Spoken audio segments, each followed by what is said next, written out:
안녕하세요. M트렌드 구독자 여러분, 조여민입니다. 자, 최근 모빌리티 산업의 가장 큰 이슈는 뭐니 해도 자동차 반도체 품귀 현상입니다. 여기에 대해서 대림대 김필수 교수님과 함께 이야기 나눠보려고 하는데요. 교수님, 지난 3월에 이 현대차 그룹에서 EGMP 기반의 전기차 아이오닉5랑 또 EV6가 공개가 됐잖아요. 네, 이제 본격적인 전기차 시장의 시작이라고 봐도 될까요? 그렇습니다. 작년까지 나왔던 이 전기차 모델과 지금 나온 모델은 하늘과 땅 차이라고 보셔도 좋을 것 같아요. 작년까지만 하더라도 코나 전기차 이런 부분들은 기존의 내연기관차에서 엔진 변속기 빼고 배터리 모터를 넣다 보니까 실질적으로 이 팩이 나눠져 있다는 거죠. 이 균일하게 바닥에 있지 않은 모델이었었고, 그러다 보니까 이 내연기관차에 들어가는 부품이 아직도 많이 존재를 하니까 제대로 제거를 못했어요. 배선도 상당히 좀 복잡하고, 그러다 보니까 실제로 내연기관차하고 생산하면서 홀로 생산하다 보니까 우리가 적자 모델이라고 얘기를 합니다. 그러니까 그만큼 완성도 좋은 진정한 전기차다 이렇게 얘기하기는 어려웠던 것들이 작년까지였다 이렇게 볼 수가 있습니다. 그러나 올해 들어와서 이 GMP라는 전기차 전용 플랫폼을 가지고 아이오닉5를 만들고, 또 기아차도 EV6, 또 후반부에는 제네시스 전기차, 그래서 올해 현대차 그룹이 이 GMP라는 전용 플랫폼을 통해서 세 가지 모델이 나온다고 보시면 될 것 같아요. 아이오닉5 자체가 전기차 전용 플랫폼을 쓰다 보니까 이 GMP라는 이 전기차 전용 플랫폼이 전 세계 글로벌 제작사 중에서 완성도가 굉장히 높습니다. 이 정도 완성도를 가지고 있는 전기차 전용 플랫폼은 테슬라라든지 또 GM의 얼티엄, 또 폭스바겐의 그 엠리비라는 이런 모델이 있습니다. 이런 것들이 이제 완성도 좋은 전기차 전용 플랫폼이라고 볼 수가 있는데, 일단은 바닥에 무겁고 부피가 큰 이 배터리하고 모터를 설치하다 보니까 무게 중심이 낮아서 달리기 성능도 굉장히 좋고, 또 바닥에 설치하다 보니까 위에 공간이 굉장히 넓습니다. 실제로 아이오닉5 같은 경우에는 휠베이스라 그러죠. 양쪽의 바퀴축을 바닥에서 밀면서 안에 이 휠베이스 축과 축 사이의 거리가 3m가 되면서 실제로 대형 SUV인 펠리세이드보다 훨씬 더 넓다는 겁니다. 이런 것들은 실제 타보게 되면은 크기 자체는 투싼 정도의 크기인데 타보게 되면은 중대형차 이를 정도로 실내가 굉장히 넓다는 걸 피부로 느낍니다. 그래서 이런 부분들은 굉장히 완성도를 좋게 만들었다 이렇게 보고 있고, 실제로 이 전기차 전용 플랫폼을 통해서 필요 없는 부분 다 빼버리고, 또 실질적으로 이 배선에 대한 것들도 간략화가 되면서 고장 빈도뿐만이 아니라 완성도가 굉장히 좋아졌다는 거죠. 그래서 나오자마자 이틀 만에 26,000여 대가 예약이 되면서 국내 올해 공급 물량이 이미 넘어갔고요. 또 3,000대 정도를 이 유럽에 공급할 예정이었는데 벌써 10,000대 이상이 예약이 되면서 올해 전체 물량이 이 아이오닉5가 7만 대 정도인데 아마 훨씬 더 넘어갈 것으로 보일 정도로 완성도가 좋다는 거죠. 그래서 전용 플랫폼뿐만이 아니라 V2 로드라든지 기능이라든지 또 글로우 박스를 이동시킨다든지 뭐 이런 여러 가지 부분들이 장점들이 누적이 되면서 상당히 인기를 끌지 않을까 이렇게 보고 있습니다. 그래서 그만큼 소비자 반응이 공격적으로 일어나고 있다는 거 굉장히 긍정적으로 보고 있고, 따라서 올해 현대차 그룹에서 이 GMP라는 전용 플랫폼을 통해서 나온 모델은 이 글로벌 시장에서 선두급으로 전기차 시장을 진입시켰다라고 볼 정도로 완성도가 좋다 이렇게 보시면 더 좋을 것 같습니다. 네, 소비자 반응이 긍정적이라는 것은 차량 판매 수가 늘어난다는 것을 의미할 것 같은데요. 문제는 이 작년 하반기부터 차량용 반도체 공급이 부족해서 글로벌 제작사들이 생산 감축에 들어갔다는 뉴스가 나오고 있는데 어떻게 보실까요? 상당히 좀 걱정거리라고 보고 있습니다. 작년 12월부터 전 세계적으로 차량용 반도체 부족 현상이 발생을 하고 있습니다. 일단 차량용 반도체라는 것은 최근에 전자제어 시스템이라든지 또 이 배기가스 제어라든지 또 효율적으로 연비를 높이기 위해서는 전자장치가 기본적으로 탑재가 됩니다. 근데 특히 이제 차량용 반도체의 역할이 굉장히 중요한 역할을 합니다. 실제로 내연기관차 같은 경우에는 100개 정도의 차량용 반도체가 소모가 됩니다. 많은 경우에는 거의 200개까지도 올라가거든요. 근데 전기차는 그보다 두세 배가 높아요. 그래서 300~400개 이상이 들어가는 것이 전기차라고 볼 수가 있는데, 문제는 작년에 공급하던 차량용 반도체 부족 현상이 왜 생겼는지를 좀 볼 필요가 있습니다. 일단 이유라고 볼 수 있는 것은 코로나가 이 유럽과 미국을 중심으로 이 화려한 국면에 접어들면서 실질적으로 이 미국과 유럽에서 전 세계적으로 차량 판매 자체가 반토막이라는 경우가 많았었거든요. 그러다 보니까 실질적으로 자동차 제작사 입장에서는 판매가 반으로 줄었으니까 공급받던 차량용 반도체도 반으로 줄였어요. 그렇게 줄이다 보니까 기존의 차량용 반도체를 공급하던 업체 입장에서는 수익도 적고 또 실질적으로 업종 전환을 지금 필요하겠죠. 그래서 반도체의 공정을 주로 작년에 판매가 많이 됐던 모바일 제품 쪽이라든지 가전제품 쪽이라든지 이런 쪽으로 반도체 생산 공정을 바꿨다는 겁니다.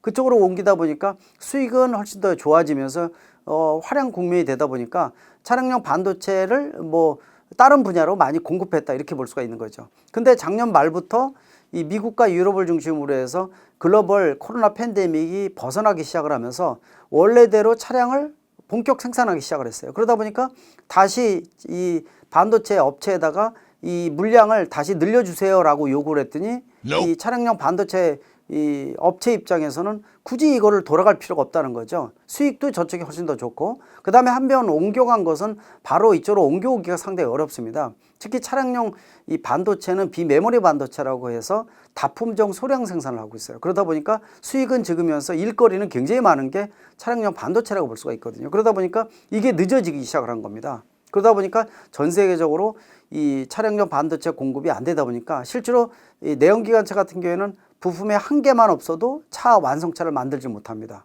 단품이라 하더라도. 근데 그 중에서 가장 핵심이 되는 차량용 반도체라는 것은 각종 차를 제어해주는 각종 기능이라고 보시면 될 것 같아요. 뭐 예를 들어서 공조 시스템 같은 경우에 별도의 MCU, 마이크로 이 컨트롤러 유닛이 별도로 들어가 있습니다. MCU라고 그러는데 이런 핵심적인 장치들이 각 역할 분담으로 다 나눠져 있다는 거거든요. 이제 그러다 보니까 글로벌 자동차 제작사들이 반도체가 부족 현상이 생기면서 공장을 가동했다 중단했다 이런 게 지금 반복되고 있는 상황이 지금까지 지금 이어지고 있다 이렇게 보고 있습니다. 상대적으로 이 국내 현대차 그룹 입장에서는 이 해외 글로벌 제작사에 비해서 훨씬 더 유연성이 컸다고 볼 수가 있습니다. 이미 작년에 2월에 이 중국에서 공급하던 와이어링 하니스라고 자동차의 배선 뭉치 덩어리가 공급이 부족해지면서 그때 당시만 하더라도 중국이 코로나를 위해서 난리가 났을 때거든요. 그때 중국 내에 있는 공장이 다 생산 중지가 됐었습니다. 확진자가 생기다 보니까. 그러다 보니까 약 80%를 공급하던 국내의 자동차 제작사가 이 하니스, 즉 배선 뭉치가 안 오다 보니까 역시 차량 생산을 못했어요. 그런 부분에 어떤 훈련이 있어서 그런지 이 부품에 대한 공급에 있어서는 유연성을 크게 해야 된다는 논리를 많이 가졌습니다.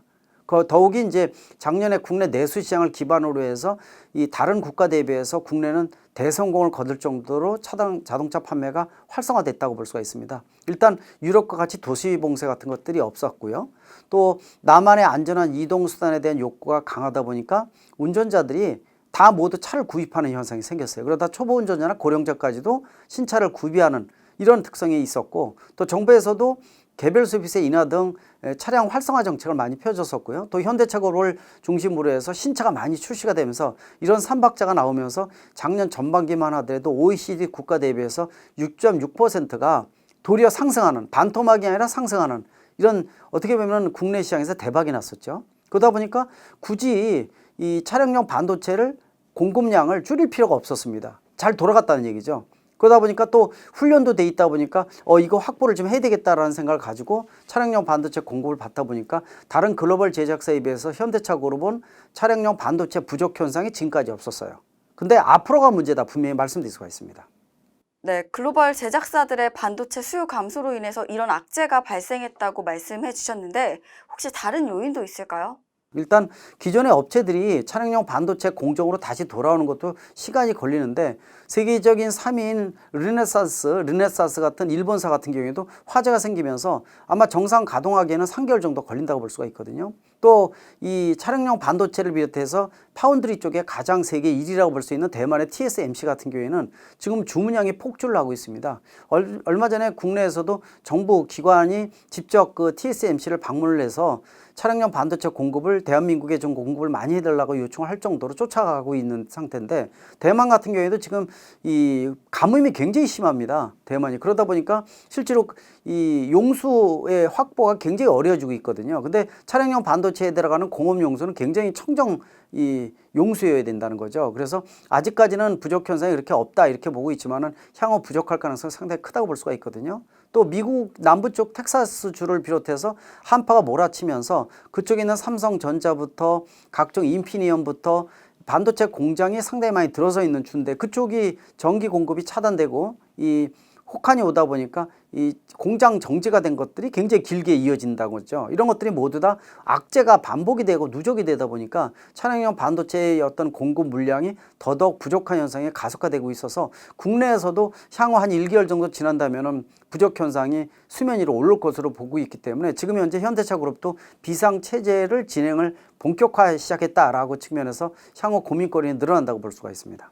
네, 어떻게 보면은 이 삼성전자나 아니면 SK 하이닉스에서 차량용 반도체 생산을 늘리면 또 문제가 해결될 수 있지 않을까 생각이 듭니다. 어떤가요? 그렇게 생각할 수도 있어요. 일단 같은 반도체 공장이지 않느냐 이렇게 보고 있는데 차량용 반도체는 비메모리 반도체입니다. 주문용 반도체라는 얘기죠. 물론 이제 삼성전자나 하이닉스 같은 경우는 램이라든지 이런 메모리 반도체의 세계적인 1, 2권을 다투고 있는 기업이지 비메모리 쪽은 약하다고 볼 수가 있습니다. 그러다 보니까 재작년에 삼성전자 이재용 부회장도 파운드리 시장에서 2030년에는 세계 1위의 기업이 되겠다. 특히 이제 주문용 반도체 세계 1위의 기업이 되겠다라고 이 선언을 했지만은 시간이 많이 걸린다는 겁니다. 그래서 당장 이 지금 부족한 차량용 반도체를 국내의 반도체 회사에서 이걸 당장 바꿔서 공급한다는 것은 간단한 부분은 아니다 이렇게 볼 수가 있어서 시간이 많이 소요된다. 지금 어떻게 보면은 이런 부족 현상은 한 가을까지 갈 가능성이 있거든요. 그렇다고 5년 6년 가는 건 아니거든요. 그래서 반년 정도인데 반년만 하더라도 실질적으로 국내 자동차 생산에 지장을 줄 정도니까 소비자한테 만약에 이 신차 같은 경우에 영향을 준다 그러면은 굉장히 타격이 크다고 볼 수가 있습니다. 그러다 보니까 국내에서도 아마 이 부족 현상이 다음 달 정도쯤에서 부족이 이제 수면 위로 올라오게 되면은 아마 차종에 대한 공급 물량을 어느 차종부터 먼저 해야 되는지에 대한 고민을 좀 할 겁니다. 아마 인기가 없는 모델은 좀 줄이는 부분들로 갈 것이고요. 또 전기차 아이오닉 5라든지 이런 데 차질이 생기면 절대로 안 되기 때문에 EV6도 마찬가지입니다. 그래서 아마 이런 부분들은 우선적으로 차량용 반도체에 대한 부족 현상이 없게끔 노력함으로 인해서 좀 더 이 어떻게 보면 손실을 최소화시키는 전략을 본격화할 것으로 보고 있는데요. 일단 이 부분이 지금은 아니지만은 한 달 정도 이후에는 아마 수면 위로 올라와서 이 대한민국도 상당히 좀 고민거리는 늘어나는 게 차량용 반도체 부족 현상이 아닌가 이렇게 보고 있습니다. 그렇다면 이 국내에서는 자동차 반도체 관련해서 생산하는 중소기업은 없을까요? 없다고 보시면 될 것 같아요. 일단 반도체 공정 자체가 굉장히 어렵고 난이도가 높습니다. 물론 국내에서는 이 중견 그룹, 중견 기업 정도의 반도체 회사들이 있어요. 한국 반도체도 있고요. 이런 데들도 일부 생산을 하고 있어요. 그러나 양 자체도 적고 난이도 자체가 아직은 떨어지는 부분들이 좀 있다는 거죠. 따라서 국내에서는 이 삼성전자와 하이닉스가 최고점이다 이렇게 보시면 될 것 같고 중소기업들이 두세 개가 포진을 하고 있지만은 여기서 차량용 반도체를 어떤 공급받는다 이런 부분들은 한계점에 분명히 있다고 볼 수가 있으니까 국내 공급량 전혀 없는 건 아니지만은 상당히 한정돼 있다라는 측면에서 또 외국에 의존하는 이런 반도체가 상당 부분이라는 거. 그래서 더더욱 지금 문제점이 국내만의 문제가 아니라 글로벌 문제가 되고 그 영향이 국내까지도 영향을 끼친다고 볼 수가 있습니다. 앞으로 자동차 반도체 수요가 계속해서 늘어날 것 같은데 삼성전자나 SK 하이닉스에서는 추가 증설 계획은 없을까요? 충분히 증설을 한다고 보고 있습니다. 지금 현재 공격적으로 공장을 설립을 하고 있습니다. 그래서 삼성전자 하이닉스 자체가 메모리 쪽이 세계 1, 2위지만은 비메모리 쪽도 몇 년 이내에 세계 1위권으로 진입하겠다 이렇게 선언을 했었고요. 이미 주명 반도체 생산인 파운드리 쪽은 대만의 TSMC와 더불어서 쌍두마차 격으로 지금 올라가고 있어서 점유율이 상당히 많이 올라가고 있다는 것도 긍정적으로 보고 있습니다. 그러나 며칠 전에 미국 정부와 더불어서 인텔에서 22조 원 정도를 투자를 해서 파운드리 쪽을 본격 공략하겠다라고 얘기하는 부분들은 자국 우선주의가 강조되기 시작했다는 겁니다. 유럽에서도 유럽 의회에서 최소한 20% 이상은 유럽에서 생산함으로 인해서 좀 더 자급자족률을 높이겠다 이렇게 선언을 했거든요. 왜냐? 지금 현재 반도체에 대한 부분들은 이 대만과 대한민국이 주도를 많이 한다고 보시면 좋을 것 같아요. 일단 이 TSMC와 국내 삼성전자가 파운드리 쪽은 주도를 하고 있고, 물론 이제 이 차량용 반도체에 대한 주문용 반도체는 대여섯 개 업체가 지금 나눠 먹고 있어요. 인피니언이라든지 르네사스라든지 또 TSMC라든지 이런 데가 지금 나눠 먹고 있거든요. 그래서 10% 20% 점유율을 6, 7군데가 잘라 먹고 있는데 국내에서도 좀 더 매진을 해서 이 삼성전자나 하이닉스 쪽에서도 이 차량용 반도체 생산을 통해서 내수 시장 활성화라든지 또 해외의 어떤 공급 물량이 문제가 됐을 때 국내 생산에까지 영향을 줄 수 있는 글로벌 소싱 개념을 좀 벗어나서 국내에서 공급할 수 있는 이런 확보가 좀 필요할 것으로 보고 있고 정부에서도 그 인식 제고가 많이 되고 있다는 거죠. 그런 측면에서 향후 이 국내 이 삼성전자와 하이닉스의 역할에 대한 기대감은 좀 더 커진다 이렇게 볼 수가 있습니다. 네, 하루빨리 차량용 반도체 부족 현상이 해결되어야 할 것 같은데요. 정부도 이 문제를 시급하게 생각하고 대책 마련을 하고 있을까요? 마땅한 방법이 없다는 게 문제점이에요. 국내에서 생산 물량을 늘려서 단기간에 가능하다 그러면은 이 지금 마스크 생산하는 식으로 그런 식으로 만들 수가 있지만은요. 차량용 반도체에 대한 것들은 쉽지 않다는 게 문제점입니다. 물론 대한민국이 삼성전자나 하이닉스 같은 세계적인 반도체 회사를 가지고 있지만은 이 소품종 다품종 소량 생산 개념의 차량용 반도체를 바로 빠른 시간에 생산한다는 것은 쉬운 부분이 아니기 때문에 그래서 국내에서 차량용 반도체를 생산하는 것들도 고민할 것으로 보고 있습니다. 삼성전자나 하이닉스 쪽에서도 차량용 반도체에 대한 부분들 그래서 메모리 반도체와 비메모리 반도체의 균형을 이루면서 글로벌 이 시장 점유율을 높이기 위해서 한번 노력할 것이기 때문에 지금 당장은 아니어도 중장기적인 측면에서는 차량용 반도체 또 파운드리 등등 이러한 어떤 비메모리 반도체가 전체 반도체 시장의 70%를 차지하거든요. 메모리는 30%뿐이 되질 않습니다. 먹거리는 비메모리 반도체라는 얘기죠. 그런 측면에서 좀 더 아마 강화될 것으로 보고 있고 산하경관, 정부의 노력도 아마 그런 부분에 초점을 두지 않을까. 그래서 단기적인 정책과 중장기적인 정책 두 가지 측면을 고려를 한다고 보시면 좋을 것 같습니다. 네, 지금까지 대림대 김필수 교수님과 이야기 나눠봤습니다. 고맙습니다.